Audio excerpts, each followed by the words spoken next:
So Bret Hart is broken in. He's in the WWF. It's 1985 or 86. They're riding high. Everyone's got merchandise out the wazoo. People are making way more money than he ever expected he would have made coming up in the business and learning his craft. He comes in the WWF in 84.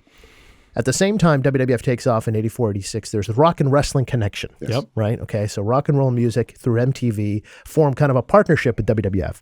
And these wrestlers are in music videos, and Cyndi Lauper's involved, and Mr. T, who's... They're intermingling with rock stars now more so than ever. Right, and pop culture sensations, and they're becoming kind of rock stars in their own regard. Right. So Bret's on a flight. This is a famous story in that the clip surfaced on YouTube, okay, of a guy who appears to be Sammy Hagar from Van Halen. Ladies and gentlemen, Sammy Hagar. How's it going? Being introduced to the crowd at Madison Square Garden in New York City in the middle of a WWF show. This guy's in the ring. Yeah, hey, everybody. Sammy Hagar's here. Yes. Yeah. Wait, you got it in the. He was introduced by the ring announcer to the people as a special guest in attendance. And people see this clip. It couldn't be less Sammy Hagar. I mean, when you hear the guy's voice, he clearly manipulated his way into the ring and fooled everyone backstage in a business that tells themselves they can't be fooled, right? That they're the foolers. Right. Which, be a big theme on Unheard as the season unfolds, is the easiest guys to fool are the bullshitters. So here's the story, because as you guys were able to discover, you sat with Bret for the episode you did on Adrian Adonis. That's right, season 4, yeah. And this is just part of the fun of doing, what we're able to do, and so grateful that we're able to do, is to sit, with these legends like Bret and get these types of stories. And we didn't go in prepared for the Sammy Hagar story, but these are just the fun little things that you get, little side dishes you get to the main interview. And but they also can be frustrating because there's no place for them in the episode. Not here. But they're not here. It's too long of a side quest, but it's so... this is a great clip, and it's like, damn, I wish we could have found a way at least to do the reenactments of this story. So use your imagination in terms of trying to picture this story unfolding. And this is in 2 parts, right? It is in 2 parts. So we're going to start with him reflecting on being on a plane. We're looking here at clip 4. Okay. And he's on a plane, and this guy who introduces himself as Sammy Hagar to Bret on the flight, because this guy knows they're wrestlers. He's like, you guys are wrestlers, right? It's him, Bret Hart. It's his brother-in-law, Jim, the Anvil Neidhart, who longtime fans will remember. Who does that? Who says... They strike up conversations. Who says, I'm Sammy Hagar? Okay, well, we should... All right. Just because it's so good. It's all there. Okay, it's all there. So here we go. Here's part 1. Here we go. All right, Bret, take it away. I remember Adrian was in front of me, right in front of my seat, and I was talking to Adrian Adonis, who was the subject of the season 4 episode. Yeah. Guy, and he was sitting right beside me. He had kind of like a rock and roll type of jacket on, like almost something that Jimmy Hart would have worn or something like that. But I remember I started talking to him, and he goes, he's all excited. He goes, "You guys are wrestlers, aren't you? WWE wrestlers?" And I'm like, "Yeah, we're wrestlers." And I started talking about wrestling, and I said, "So what's your deal?" He goes, "I'm a rock and roll singer." Oh my God. I said, so who are you? And he goes, "I'm Sammy Hagar." I love... Hold on. His face. When you have to look left to right before... Right. Yeah, wait, we got to... And he goes, "I'm Sammy Hagar." I'd never seen Sammy Hagar. I've heard the song, Can't Drive 55 or whatever it was. But he had just, to give you an idea, this time period, he had just joined Van Halen. Yeah. Literally like a week or two Took over from before the David big Lee Roth. announcement came out that Sammy Hagar was going to be the new lead singer for Van Halen. Okay, so that's the setup, right? I also like that he calls the company WWE. He says that like he... Yeah, like they were WWE back then, exactly. Well, I mean, they're trained to do that. You can tell. So there it is. That's how, those are the answers to your questions, how they get the conversation struck up. And at the time, it means something that you guys are wrestlers because they're now national television stars to a degree they really hadn't been before because of this WWF expansion. And so here is how we go from that interaction on the plane, and he ends up, when they land, they get to talking about, well, we'll go to a match at the Garden, and they end up hitching a ride in the same limo. This fake Sammy Hagar, who they don't know is fake yet, with Adrian Adonis, Jim Neidhart, and Bret Hart, and they get to the Garden, and they get there, and they're backstage, and they're glad handing and things like that. And there are other celebrities in attendance, including a member of the New York Yankees. That's right. At the show. That's and they right. would bring celebrities out of the ring and say, ladies and gentlemen, please welcome our special guest. One of them was Sammy Hagar. Another one was a Yankees player. That's important to know going into this clip. Okay. So here is how we get from that plane ride into Madison Square Garden. I'm sitting beside Jim.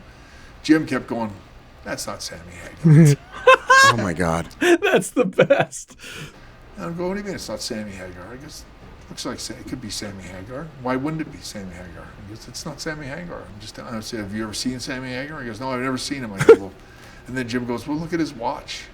Wow. Timex watch. Now that's a tell. is amazing. I mean, it's a tell, but then just how tuned in wrestlers like that are, you know, to be able to pick up on. It's like a con man.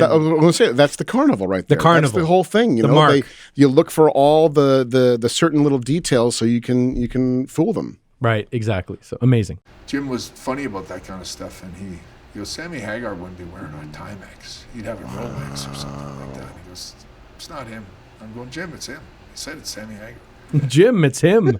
Love that. Anyway, the thing about it was that Adrian hands the dollar bill to Sammy Hagar. Sammy Hagar snorts this big line of cocaine in the dressing room, and there's people trying to get in the room. And Okay. Holy shit. Amazing. So again, the reenactment of that fake. The guy don't know it's a fake Sammy Hagar. Just rips a big fat line. That's right. Right in front This of him. is the 1986 after all. Yeah. Well, exactly. But it's also like, just as a side thing, for whatever reason, I don't know what it was, but Bret Hart woke up this day and decided to enter this interview and I'm going to bring my best cocaine stories for the boys today. Wow. Because this is like one of 8. He says, I read the whole transcript. He says several times, let's say it was snowing that day. Yeah, right. Quite a bit. It's I'm telling you, the amount of cocaine stories in this interview are amazing, and some of them are in the episode, the Adrian Adonis episode, but this is the best one. they're like, go, go, go. And he's like, dude, snorting this big line of cocaine. And I remember as soon as he snorted it, he looked at me and Jim, and all of a sudden this little trickle of blood came down his nostril. Oh my God. And I remember Jim looked at me and goes, it is Sammy Hagar. Like, Oh my God. Of course it is. He's a coke Yeah, fiend. right.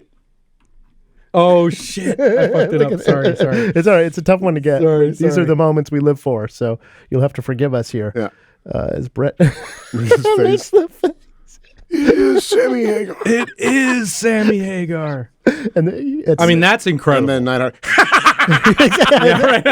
the Timex says he's fake. The trickle of blood says he's real. Right. Yep, That's legit. a real And celebrity. it's like, again, this could be a scene out of Boogie Nights. It could be a scene out of Absolutely. anything. It's just incredible. It's just such a And that crime Brett, we didn't. and that reenact Brett this. is the one, the most like serious wrestler, Right. about his craft and everything to bring this story out. It's also somewhat hilarious Yeah. in its own Oh, way. it is. He came to set this day, and it was just this playful, funny side of Brett that I had never really seen Right. before. And so to me, it just endeared the hell out of me. And just these stories were killer. So, That's I mean, wild. Brett can be really funny, man, when he wants to be. It's amazing. Okay, here we go. it is Sammy Hagar. Like, he was convinced that it was Sammy Hagar as soon as he saw the blood coming down the nostril. He goes, that made him authentic, I guess. And then it's like, and Sammy Hagar, and they introduce him, and he's waving at the crowd, and he's giving the big, like he's a real rock star and all that. And Who is this legend? This guy, like- wherever this guy is, This guy needs to be he found. rules. Yeah. And I think he knows he He rules. does. He knows. He's probably in the grave, honestly. Yeah, Just, I know. But just the nerve. And when you watch that clip, because it did air on television, and you look online, it's like, what is the story about this fake Sam? Because you can tell when he grabs the mic and says, "Hi, everybody," it's not him. It's not his voice. That is- and the Right. crowd starts shitting on him because they know Right. it's not him. Right. But there's a dearth of detail as to how this guy ended up in there, and that's what we're bringing you on Unheard. you're damn right. Thanks to Bret Hart. Yes. Holy shit. Dude, thank you, Brett. Okay, Yeah, here right. it we go. was a kind of a mixed reaction because they were ultimately in the end, this guy was not Sammy Hagar. Anyway, so a few minutes later, And you can hear the crew cutting up there because they don't know the punchline yet. Yeah, they think we spoiled it. Yeah. But they don't know, and they're like, "Oh my god!" The whole time Yeah. it wasn't even him. I mean, I got like 50 phone calls after this from everybody there. 55. God. Yeah. Get out of here. But it was literally like, "Oh my god, you better put this in the episode." This is always the first question from anyone who was there filming it that day. Amazing. Because I wasn't there, sadly. Yeah. But was like, the Sammy Hagar story is in the episode, right? And I'm like, fuck. You can't fit that in there. How do you fit it in? I know, It takes right? forever. All right. Sorry, Brett. we're in the dressing room, and I remember talking to Sammy Hagar, and then we're all Or outside. not Sammy Hagar. Well, I always call him Sammy till I found out he wasn't. Sammy. I called him Sammy till till he wasn't Well, Sammy. he wasn't Sammy. All right. Anyway, we're talking away, and all of a sudden I remember the baseball player with the Yankees. He goes, I know Sammy Hagar. And he looks at me and goes, and you're not Sammy Hagar. Oh, this is incredible. Oh, my Confrontation now? This is a whole scene. This could be a whole episode. Yeah. This is a And movie. I remember he kind of just joking, like slapped him, like kidding, like, and then he walked right out. He walked right out into the crowd. And then I remember they were running all around in the building. I remember George Scott, who was like Vince's right-hand guy, the guy who handled the wrestlers, screaming. He goes, "Who the hell said that guy was Sammy Hagar?" And I remember I was like thinking, like on the plane, I remember telling Adrian, "Yeah, it's Sammy Hagar." It's like, so that was me. It was me. It was like, That was me. I was the one that said he was Sammy Oh Hagar. my God. Amazing. Look at his face. Wait, yeah. It's all right. It's still there. It's still there. Come on, Brett. Let's go. Oh my God, he looks amazing.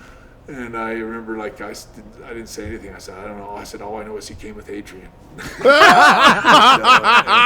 it was such a fallout over that in the next couple of days. Like, whoever said that, it was just one of those things that got swept under the carpet. Like, it was like clearly it didn't look good on WWF to have somebody introduced as Sammy Hagar when it wasn't. Unbelievable. Holy shit. So thirsty to be worthy of Sammy Hagar coming to the show that they got worked into introducing him as such. Oh my God. I mean, it's such important wrestling history, to capture. Yeah. Because that, like you said, that's not, No to one our knows. knowledge, captured anywhere. And until that clip resurfaced a few years ago on YouTube, unless you happen to be watching at the MSG network in New York, you wouldn't have seen this. It wasn't like a national broadcast. Right. I mean, where did it come from? Did it come from one of the network shows or uploaded just it. someone? Someone from MSG broadcast. They had it on tape. That's Yeah. wild. Ladies and gentlemen, Sammy Hagar. I didn't even know. I got to find that clip. That's I gotta amazing. find that clip. Yeah, That's That spectacular. is amazing. I'm Highest glad we recommended. led with that. It found a home here in Unheard. Yeah.